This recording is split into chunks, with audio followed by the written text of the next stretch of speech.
Welcome to this video. Today we're going to talk about sexual education.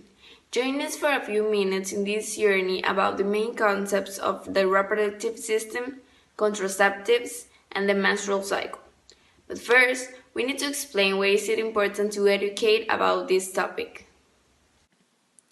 Even if you don't plan to be sexually active, that doesn't mean that you shouldn't learn about anatomy, contraceptives, and other topics that made up sexual education. Knowledge is for everyone, and sex education shouldn't be limited for certain people. It is our fundamental duty as a society to educate the next generation. The failure to provide young people proper sexual education and information about and access to contraceptives is resulting in devastating consequences. We need to eradicate sexually transmitted infections and also lower the number of teenagers, girls, dying from pregnancy, and of course, decrease the number of unwanted and unplanned pregnancy in first place. So now we know all this, let's start with the information. Female reproductive system. Reproduction is the biological process by which new individual organisms are produced from their parents. It is essential to keeping a species alive, unlike other body systems. It's not essential to keeping an individual alive. In the female reproductive system, it is designed to produce, nourish, and transport either the egg only cell in the female reproductive system. The female reproductive system enables a woman to produce eggs, have sexual intercourse, protects and nourishes the fertilized egg until it is fully developed, give birth. It is located entirely in the pelvis. The external part of the female reproductive organs is called the vulva, located between the legs. The vulva covers the opening to the vagina and the other reproductive organs located inside the body. The fleshy area located just above the top of the vaginal opening is located the mons pubis. Two pairs of skin flaps called the labia surround the vagina opening. The clitoris, a small sensory organ, is located toward the front of the vulva where the folds of the labia join. Between the labia are openings to the urethra and vagina. Once girls become sexually mature, the other labia and mons pubis are covered by pubic hair. A female's internal reproductive organs are the vagina, uterus, fallopian tubes, and ovaries. The vagina is a muscular hollow tube that extends from the vaginal opening to the uterus. Because it has muscular walls, it can expand and contract. This ability to become wider or narrower allows the vagina to accommodate something as slim as a tampon as a wide as a baby. The vagina's muscular walls are lined with mucous membranes, which keep it protected and moist. The vagina has several functions: for sexual intercourse and the pathway that a baby takes out of a woman's body during childbirth, and as a route for the menstrual blood, the period, to leave the body from the uterus. A very thin piece of skin-like tissue, called the hymen, partly covers the opening of the vagina. The vagina connects the uterus or womb at the cervix. The uterus contains some of the strongest muscles in the female body. The muscles are able to expand and contract to accommodate growing a fetus and help push the baby out during labor. These are two fallopian tubes. They connect the uterus to the ovaries. They produce, store, and release eggs into the fallopian tubes in the process called ovulation. Within each tube is a tiny passage no wider than a sewing needle. At the other end of each fallopian tube is a fringe area that looks like a funnel. The fringe area wraps around the ovary but doesn't completely attach to it. When an egg pops out of an ovary, it enters a fallopian tube. Once the egg is in the fallopian tube, tiny hairs in the tube lining help push it down the narrow passageway toward the uterus. The ovary is also part of the endocrine system because they produce female sex hormones such as estrogen and progesterone. Okay, now I'm going to talk about the male reproductive system, functions, and some parts. First of all, we have the penis. That is the male organ used in sexual intercourse. It has three parts: the root, which attacks to the wall of the abdomen, the body or shaft, and the glans, which is the cone-shaped part at the end of the penis. Then there is the scrotum. This is the loose sponge-like sac of skin that hangs behind the below of the penis. It contains the testicles as well as many nerves and blood vessels. Then the testicles. These are oval organs about the size of large olives that lie in the scrotum, secured at either end by a structure called the spermatic cord. The epididymis is a long, coiled tube that rests on the backside of each testicle. It transports and stores sperm cells that are produced in the testes. The vas deferens is a long, muscular tube that travels from the epididymis into the pelvic cavity to just behind the bladder. The vas deferens transports mature sperm to the urethra, the tube that carries urine or sperm to outside of the body in preparation for ejaculation.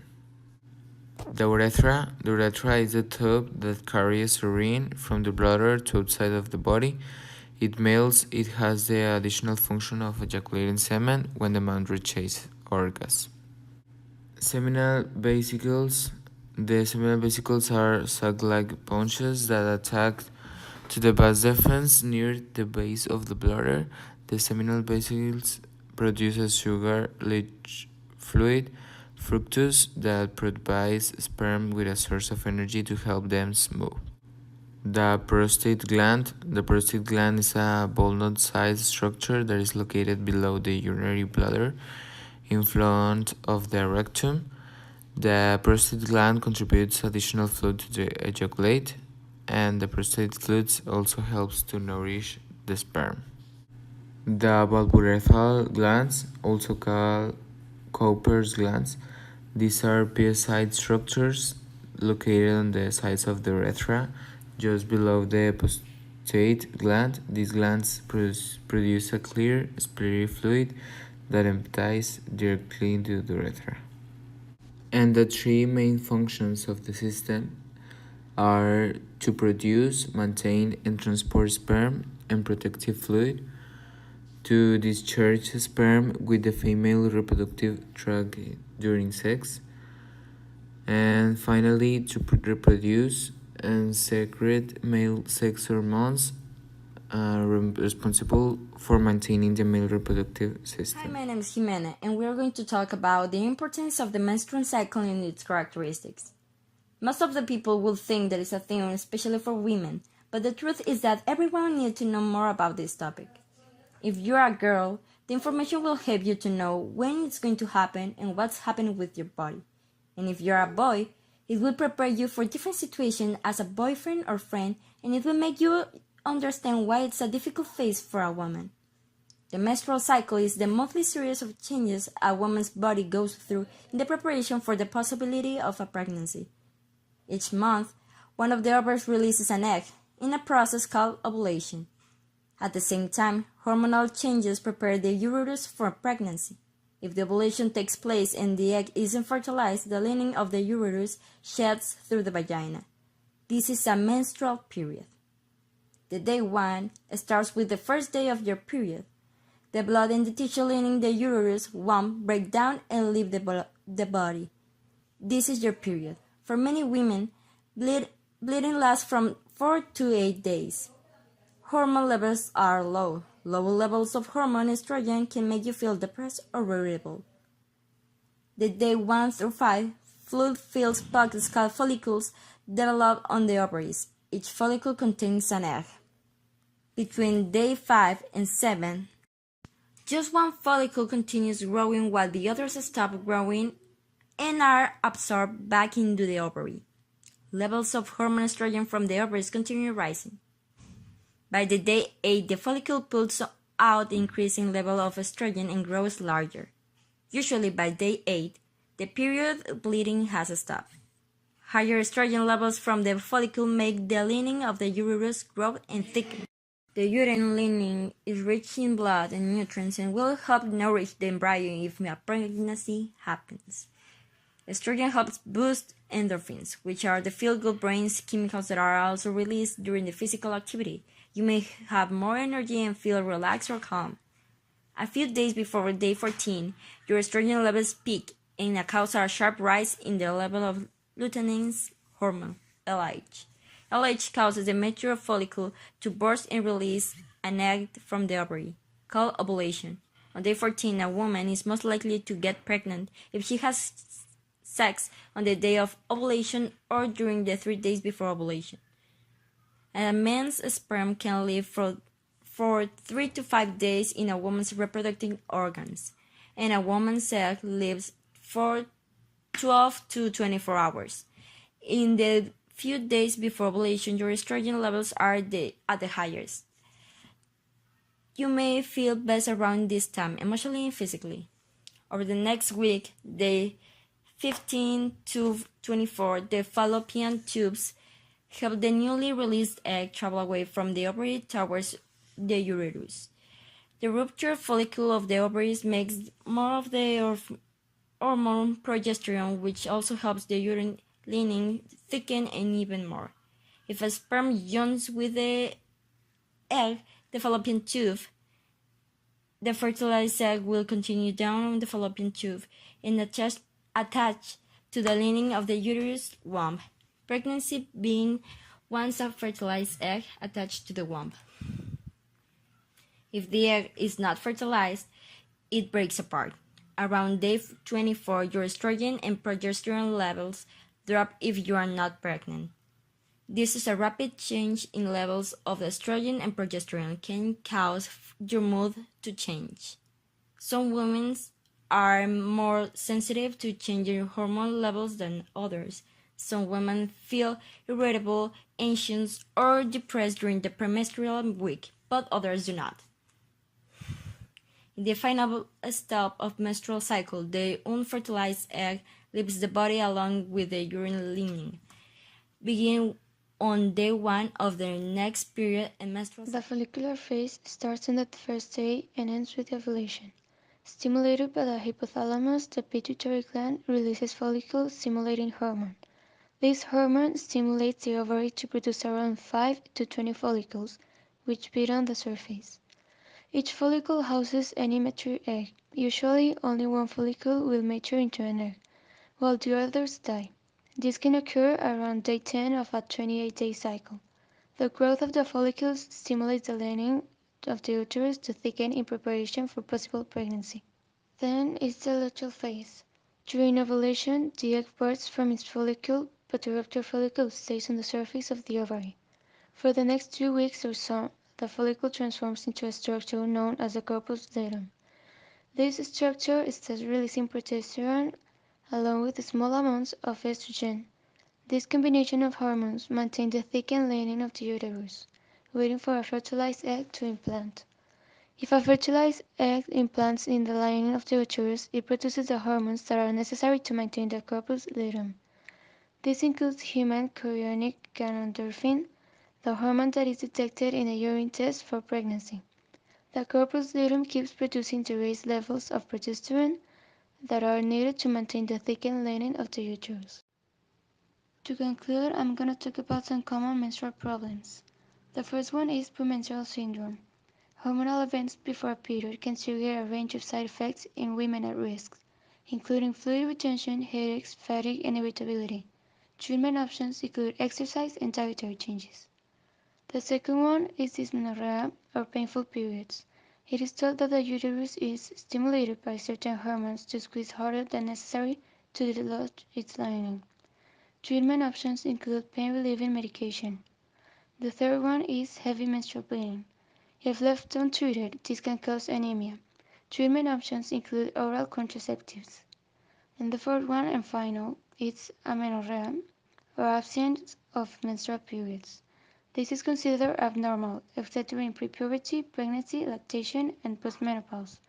Possible causes include low or high body weight and excessive. So now I am going to talk you about chemical contraceptives methods.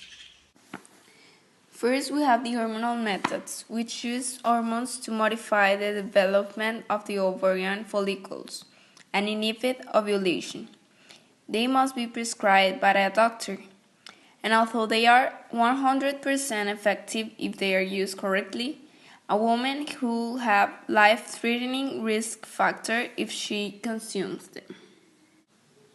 The most used hormonal method is the oral contraceptives, which are pills that contain synthetic estrogens and substances with similar function to progesterone. One pill should be taken daily at the same time to ensure its effectiveness.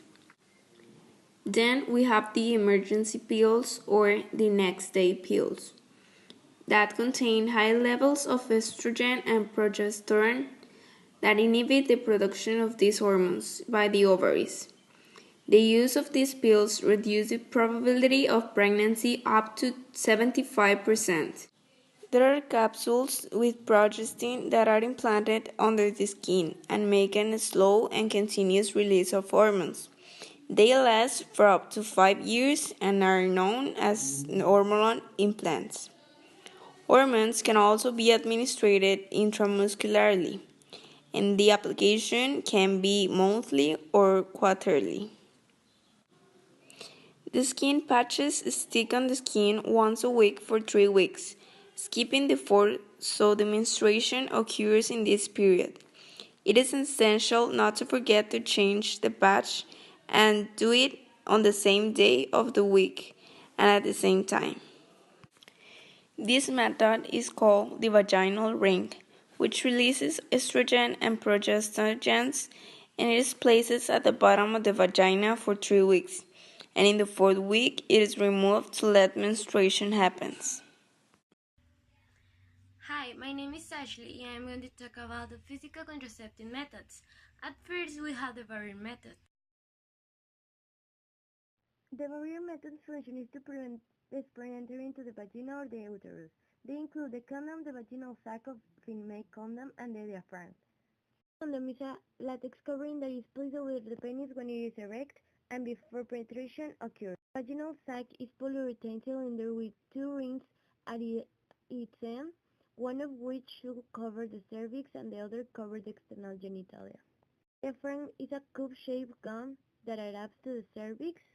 The safety of these methods is variable to depends to the large extent on their correct use and care to see that they are not breakage or perforation. They must be not exposed to heat and you have to take into account their expiration date.